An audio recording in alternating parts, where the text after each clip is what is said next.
kwenda huko. Geoffrey, number one, mimi vile nilikuja huku Amerika. Au kaongea na roho safi, uongea kuchukiani sasa funguka roho. Nataka nikuongeleshe leo. Mjua sijaiongeanga na wewe, but sijapenda. Unajua kabisa hata kama vile nyakwa kutupa sasa funguka. Sijapenda kuona ukilia hapa juu ya binadamu. That is so bad, you know. But wananibuli. I know. So number one, kuna places zenye if you really want to go, Lete umbo yako. Okay, endelea huko.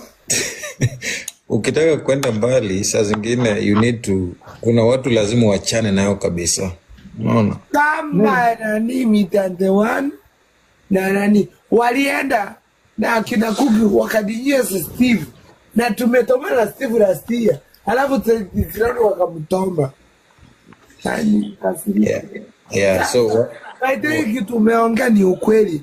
Mabeste wangu walikuwa na dinyama bwana yangu nikiona. Mimi najua nikishika pombe na lewa. Sasa unaona bwana amemsimamisha mboro. Mimi huwezi nitoma nikiwa nimelewa. Sasa anawatomba because anawaambia leteni kuma. Mimi nikalewa.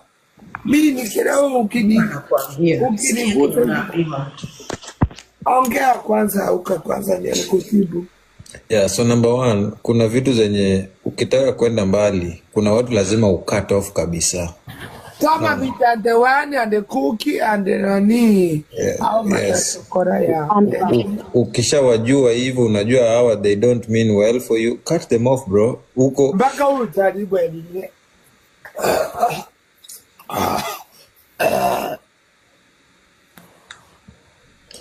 number two, bro, usipojichunga hii